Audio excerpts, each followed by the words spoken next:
How much creative control did you have over your books overall?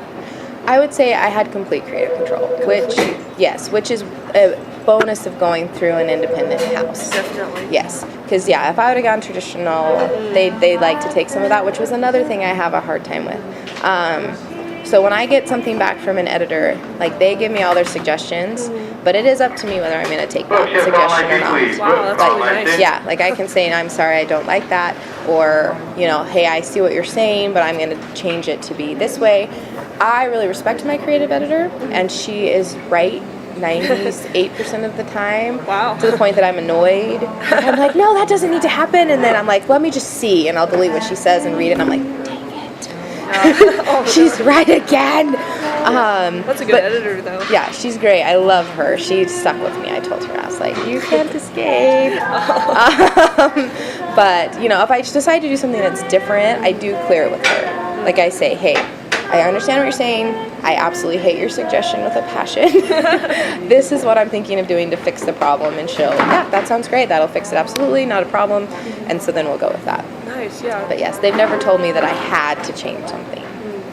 So does she work at the publishing house, or is she like a freelance? She's a freelance for them.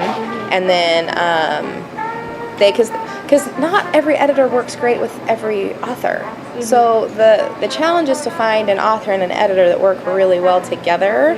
So if they just had one editor, it's not always a good thing. So they'll freelance out to a few different people who specialize in different things. Yeah. Like Ellie's really good with fantasy and sci-fi. Nice. And all those things, whereas for their thrillers, like another creative editor would probably be a better choice. What are different methods you use to promote your books? Everything that it just depends. So in the past I've used book tours, which were very successful and have become significantly less successful as of late, which is annoying. Twitter, again, used to be very successful, not as successful of late. Facebook, it was a huge one. Facebook just changed all their policies, so of course that will become extremely useless within a month or two. So it's a constant struggle to find the new thing, what's going to work, what are people going to respond to. Online ads have done the best recently. Nice. But again, I don't know how long before that fad fades out as well. So that's part of what makes it so hard, is it's not like you can get used to something and just keep doing this forever.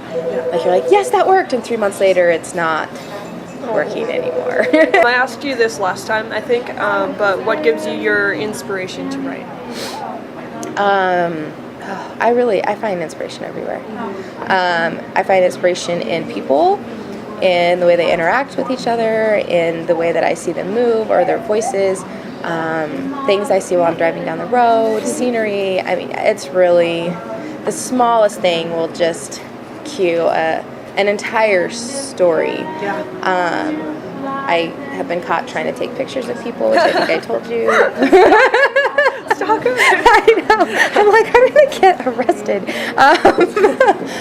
But, I mean, really, anything, like movies, if I'm watching movies, like, it won't be the main plot, because, I mean, I can't obviously steal it.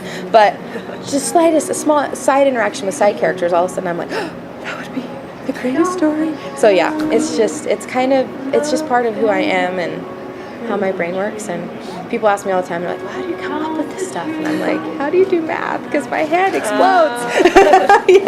Smart response. Like, it's just who I am, which is great that I've now figured out a place to use it instead of just feeling like a crazy person all the time. But yeah, my husband makes fun of me because we were driving back from California, and he asked, did you see what that street sign said? And I was like, no, I did not see what the street sign said. He's like, you're so unobservant. It's like, no. I am not unobservant. We notice different things. He's like, yep, I notice every sign, every direction. He goes, you will notice every tree, rock, and flower from here to Vegas. And I was like, yes, exactly. It's pretty accurate. I know. Like, if you want to know the scenery, I got you covered. Last question. Do you have any writing tips or for any aspiring authors out there? My first tip is to finish the book. I know way too many people that have 5 unfinished novels Yeah. because they don't ever push through the hard part to get to the end. And they're so busy going, oh, I need to fix this, oh, I need to fix that. Yes, you do, after you get to the end. After, yeah, Yes. yeah, that's a good point. Yeah. So that's my first huge advice is finish it. And then the second piece of advice I'm going to steal from someone else because I didn't understand it. The first time I read it, it made me really mad. It was by Cinda Williams-Chima, and she was asked to give advice to writers, and her advice was, I need to look up the exact wording, but basically, if you can quit, you should quit. And at first I was like, what? That is That is kind of terrible advice. But then, as I got into it and I realized how taxing being a writer is in so many ways. Like, you get your creative freedom and it is beautiful. You very rarely get paid very much. I mean, really, to the amount of hours you put in, like, it's hilarious. And I make more than a lot of indie authors make, and it still is hilarious. Like, I get my check and I'm like, yay, but wow, if we did that hourly, it'd be like half a cent. You know what I mean? Wow. I mean, it's insane how small the paychecks are in comparison to the amount of work, and then how exhausting it is to market it, to have people tear you apart for I mean, sure, they didn't like the book, but really, was that completely necessary? Do you know what I mean? People are mean these days. People are, like, the internet has provided a whole new level of anonymity where they just feel like they can say and do whatever they want. So when you put all that into play and you see how hard it is, and I wasn't kidding about, like, crying to my husband about, like, I can't do this. If you can quit, you should quit. You should just do it for fun. You should just write because you like it, and that should be your hobby. If you can't make yourself quit, then you need to do it.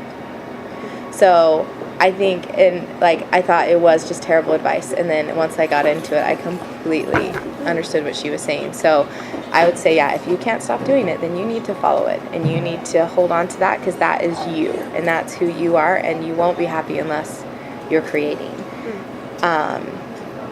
But other than that, do it for fun. Because, you can write and write and write and never have to deal with all of the crap that comes once you decide to make it a career. Wow. So, but I can't quit. I tried. I can't do it. So, this is what we're going to do. Yeah, I've never really heard that kind of advice before. I know. Terrible. I'm such a Debbie Downer. I think it makes sense, It does, because I think a lot of people want to become authors these days, and sometimes they don't realize the full, baggage of what's coming on. They coming their way. They don't. They see, J.K. Rowling, and they think, oh, I'm going to be a millionaire, which someday maybe, but the odds are not in my favor. It's like 1%. Odds are not in my favor. But, my big thing, and this is the thing that I preach over and over again, is, like, follow your dreams, find what you love.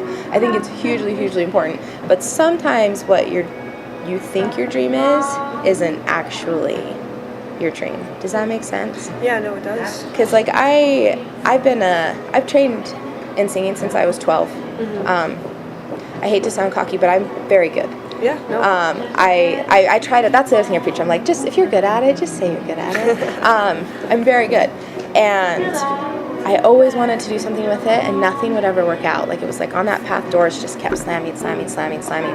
And, but I thought, like, but no, I have a talent for this. This is what I want to do. I love it so much. And I do love it. And someday I think that something might still happen with it. But as I found a dream that's better suited for me and who I am, I can... That's why we have this. So So once I had a dream that was better suited for me, I can look back and I can say, you know what? I do love it, and something may happen someday still. The mental state that I was in at that time, had something worked out for me in that singing area, it would have been a disaster.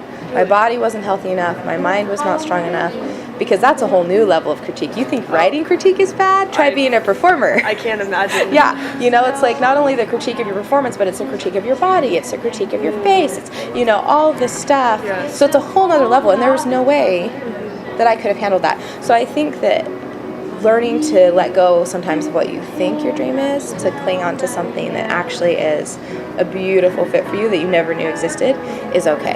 Yeah. So that's why I kind of preach both, like, it, just Find what you love and make sure that you love it, and don't just keep going down a path because you thought you should. Wow, that's deep. I try. You try.